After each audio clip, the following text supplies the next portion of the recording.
Hey Cubs, we're back with another episode of the Teddy Bear Rescue Squad. Now for this episode we're doing this guy. He is a Build-A-Bear German Shepherd. He's one of the older versions of him. And for those of you who didn't see his unboxing video, he's actually a birthday present for my husband. Now when this video comes out, he'll have already received him and he'll have a name. There's not much I want to do to him, but he definitely needs some TLC. So let's get going!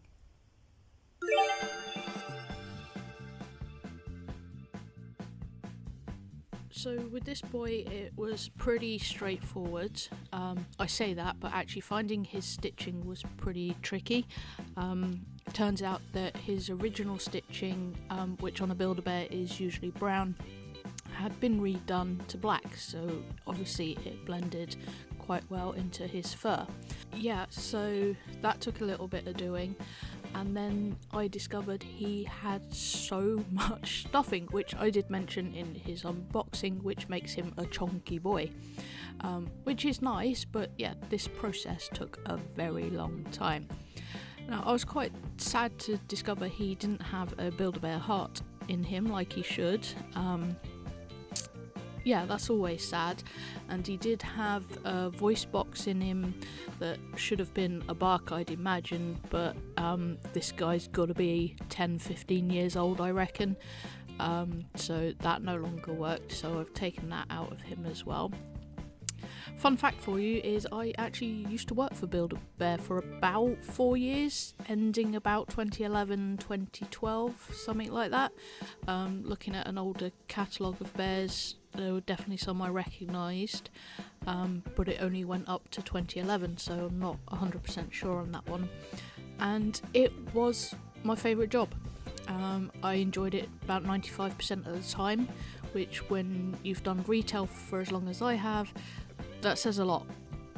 You know, and I knew the stock quite well and everything, not just in the UK but online, in the US and in other countries, and during my time there I ended up with quite an extensive collection. I had probably getting on for 200 bears at one point. Sadly I've since sold them all, but yeah, just getting back into them gradually, doing it a bit slower than I did before, because we've not got a lot of space where we are. Whilst getting this boy ready for a wash, I discovered he actually had some, I can only assume was pink felt tip in his fur, but thankfully that came out really easily. Yeah, gave him a good washing, and the water, the change in colour of the water when I left him in for soak was just disgusting. But, you know, like I say, he's about 15 years old, so it's understandable that he's quite dirty. So yeah, had to wait quite a while to get him to dry before he got restuffed. And again, this took a long process because I discovered it wasn't just his legs and body that needed stuffing, but he is one of the few dogs that actually needed his tail stuffing as well. I'm glad I realised before stitching him up, because otherwise that would have looked a bit weird.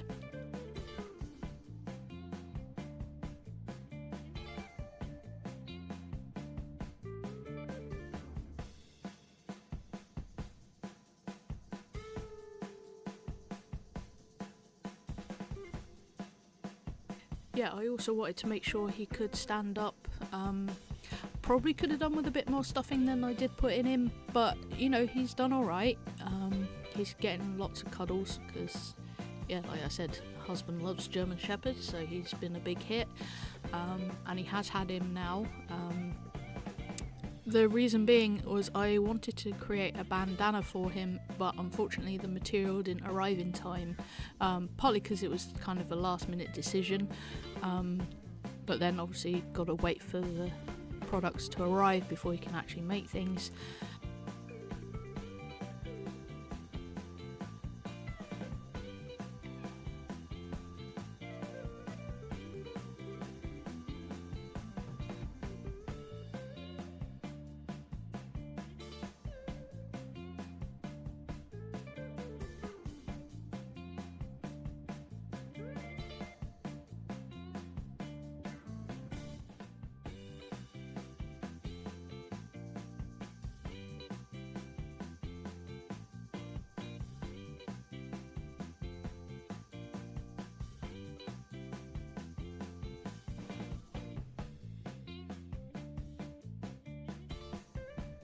Stitching him back up took 2 goes, I think. He ended up with a little bit of a ridge from his backing, but you know, like I say, he's old, so these things are going to happen, unfortunately. But yeah, he's all right. He's done well, and yeah, I really enjoyed this process. It just reminded me of being back at Build-A-Bear. Unfortunately, I can't remember the exact technique we used for stitching bears, which happened, you know, if the original stitching broke, or we often restuffed older bears for people if they came in with them. That was an option for them to do, which I think is great. When I was there, we also used to do non-Build-A-Bears, but sadly they don't seem to do that anymore. As it was mentioned when I took an older Build-A-Bear in to get restuffed a couple of years ago now, which is a shame, because you know, it's always good to help people do this, because stuffing by hand is not easy, as I've discovered. Having the machine to do it makes a huge difference, but you know, these things are huge, and I doubt you can actually get them for domestic use anyway, but that's neither here nor there. Anyway, it's completely off topic. Well, not really, but anyway, yeah, all stuffed and stitched.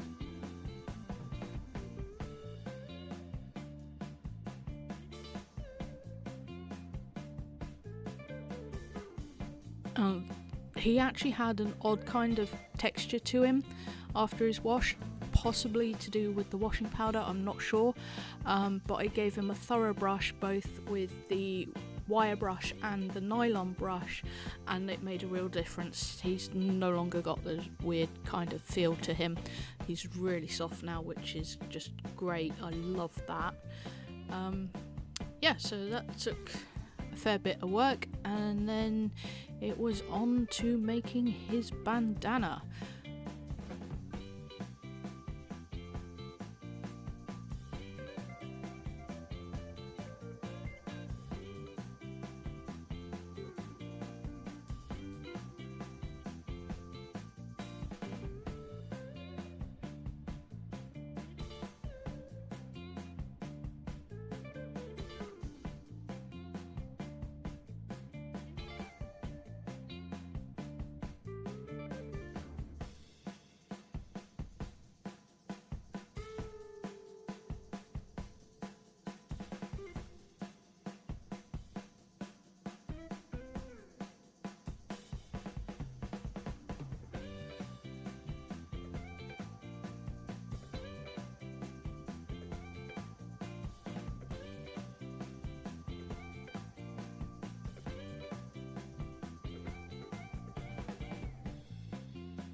So I'm not sure why I decided to do this, but I thought it would be a good idea to make the bandana reversible using 2 entirely different kinds of fabrics, not just in appearance but the type of fabric they are. The Paw Prints and Bones is a fleece fabric, and the Union Jacks is, I think it was a cotton-based fabric, and it made it a little tricky, but I still think it's worked kind of well. It's just a case of measuring him out, and I based the design, the shape of the bandana on one that you used to be able to get at Build-A-Bear. I don't think they still do it. I certainly don't remember seeing it recently. But yeah, it was just a simple case of stitching the 2 bits of fabric together, turning them inside out, and stitching the bottom together. Unfortunately, that meant the bottom doesn't look great, but it's not terrible.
Okay, so we are all done. This is him. Now, like I said in the voiceover, my husband's actually already had him, and he's been named Paddy because German Shepherds pad across the floor, which I think is a great idea. I love the way my husband names his bears. They're just really, really good. Yeah, like I said, I'm really happy with the way he's turned out. Really soft. One thing I'm disappointed about is this here. Let me see if the camera can... Yeah, there you go. So that's his magnet, which I didn't think about when I washed him. So yeah, there's a little bit of rust there, but my husband said, you know, it makes it look like he's been in a bowl of food. So pluses and minuses, I guess. Really happy with the bandana as well. So you see that there. It's quite long on him, but at the same time it's pretty cool. And again, like with patches there, just does up with a popper. And then we can switch it around. It is a little tight, but that's okay. And that's the other side. Pull it straight. There we go. There's that one, still a bit bunched up there.